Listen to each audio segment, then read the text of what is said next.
কোরআন শরীফে বর্ণিত সর্বশ্রেষ্ঠ দোয়া রাব্বানা আতিনা ফিদ দুনিয়া হাসানা। রাব্বানা আতিনা ফিদ দুনিয়া হাসানা ওয়া ফিল আখিরাতি হাসানা ওয়া কিনা আযাবান্নার। অর্থ, হে আমার প্রভু, আমাকে দুনিয়াতে কল্যাণ দান করো, আখিরাতেও কল্যাণ দান করো এবং আমাকে জাহান্নাম থেকে বাঁচাও। সূরা বাকারা 201 নম্বর আয়াত। পবিত্র কোরআনে বর্ণিত এই দোয়াকে সর্বশ্রেষ্ঠ দোয়া বলা হয়। হযরত রাসূল সাল্লাল্লাহু আলাইহি ওয়াসাল্লাম এই দোয়াটি সবচেয়ে বেশি করতেন। হাসানা শব্দের ব্যাখ্যা। বর্ণিত দোয়ার গুরুত্বপূর্ণ আকর্ষণীয় অংশ হল হাসানা শব্দটি। বাংলায় এর অর্থ সুখ, কল্যাণ, মঙ্গল ইত্যাদি। আল্লাহ তাআলা হাসানা শব্দকে দুনিয়ার জন্য ব্যবহার করেছেন, আবার আখিরাতের জন্য ব্যবহার করেছেন। দুনিয়ার হাসানাকে ব্যাখ্যা করতে যে হযরত আলী রাদিয়াল্লাহু তাআলা আনহু বলেছেন নেককার স্ত্রী, ইবনে ওমর রাদিয়াল্লাহু তাআলা আনহু বলেছেন নেককার সন্তান ও জনপ্রিয়তা। হযরত কাতাদা রাহমাতুল্লাহ আলাইহি বলেছেন সুস্বাস্থ্য ও পর্যাপ্ত রিজিক। হযরত হাসান রাদিয়াল্লাহু সাল্লাম বলেছেন দ্বীনি জ্ঞান ও ইবাদতের তৌফিক। সুদ্দি রাহমাতুল্লাহ আলাইহি বলেছেন উপকারী সম্পদ। হযরত জাফর রাদিয়াল্লাহু তাআলা আনহু বলেছেন বুজুর্গদের সান্নিধ্য। আল্লামা আল-সু রাহমাতুল্লাহি আলাইহি উপরোক্ত ব্যাখ্যাগুলো উদ্ধৃত করার পর মন্তব্য করেছেন, আসলে হাসনা একটি ব্যাপক শব্দ।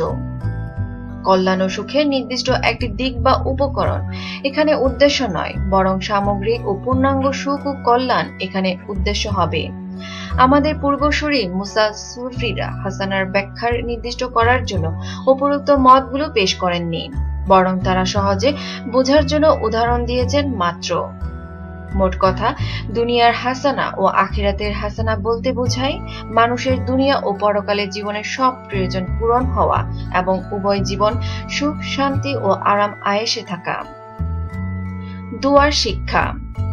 জীবনের উদ্দেশ্য বিবেচনাতে মানুষ 3 ভাগে বিভক্ত, যথা প্রথমটি হচ্ছে কিছু মানুষ দুনিয়াকে জীবনের একমাত্র লক্ষ্য মনে করে। দুনিয়ার জীবনে সুখ, শান্তি, সম্পদ, সম্মান, প্রতিপত্তি ইত্যাদি তাদের জীবনের একমাত্র লক্ষ্য। তারা যা কিছু করে সবকিছুই দুনিয়ার স্বার্থে করে। এমনকি তারা যদি নামাজ পড়ে, হজ করে, জিকির করে, তসবিহ পাঠ করে, মোনাজাত করে, তবে এগুলো দুনিয়ার জন্যই করে।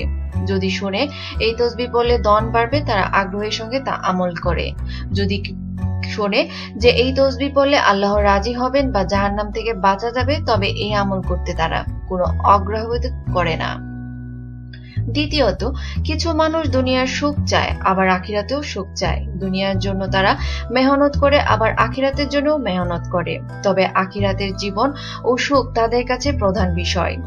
যদি আখিরাতে ঠিক রাখতে যে কখনো দুনিয়ার ক্ষতিগ্রস্ত হয়, তবে তারা দুনিয়ার ক্ষতি মেনে নিয়ে হলেও আখিরাতে ঠিক রাখে। তারা দুনিয়ার সুখের জন্য আখিরাত ধ্বংস করতে রাজি না।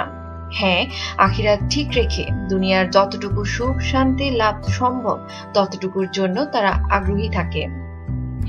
তৃতীয়ত, কিছু মানুষ দুনিয়ার সুখ, শান্তি ও প্রয়োজনকে অস্বীকার করে। দুনিয়ার জন্য কিছু করতে তারা রাজি না, এমনকি দুনিয়ার সুখের জন্য আল্লাহর কাছে দোয়া করাকেও তারা মন্দ দৃষ্টিতে দেখে। আল্লাহর কাছে দুনিয়ার কোনো কিছু চাওয়াকে তারা তাকওয়া ও বরজিগির পরিপন্থী মনে করে। পবিত্র কোরআনে কারিমের উপরোক্ত দোয়া উপরে বর্ণিত প্রান্তিক 2 শ্রেণী থেকে পৃথক হয়ে 2 নম্বরে বর্ণিত পদপন্থী শিক্ষা দেওয়া হয়। এই দোয়া উপরে বর্ণিত 2 ধরনের সংকীর্ণ চিন্তা থেকে বের হয়ে এসে 2 নম্বর বর্ণিত মুক্ত চিন্তা লালনের শিক্ষা দেয়।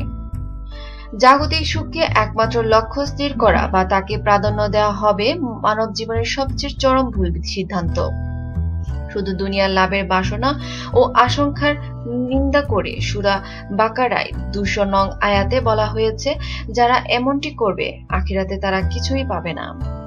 আবার দুনিয়াকে একেবারে অস্বীকার করা, দুনিয়ার প্রয়োজনকে অস্বীকার করা ইত্যাদি কাজ হবে নবীদের সুন্নত ছেড়ে দেওয়ার নামান্তর। কেননা নবীরা আল্লাহর কাছে সন্তান প্রার্থনা করেছেন, বিয়ে করেছেন, হালাল উপার্জনে মানুষকে উদ্বুদ্ধ করেছেন। যারা আখিরাতের জীবনে সুখ শান্তিকে প্রাধান্য দিয়ে দুনিয়ার প্রয়োজন পূরণের জন্য হালাল উপায় অবলম্বন করবে এবং উভয় জগতে সব প্রয়োজন পূরণের জন্য আল্লাহর কাছে প্রার্থনা করবে, তারা দুনিয়া ও আখিরাতে তাদের আমলের বিনিময় পাবে। সূরা বাকারা 202 নম্বর আয়াত। নিত্য নতুন খবর পেতে আমাদের সাথেই থাকুন এবং সাবস্ক্রাইব করুন।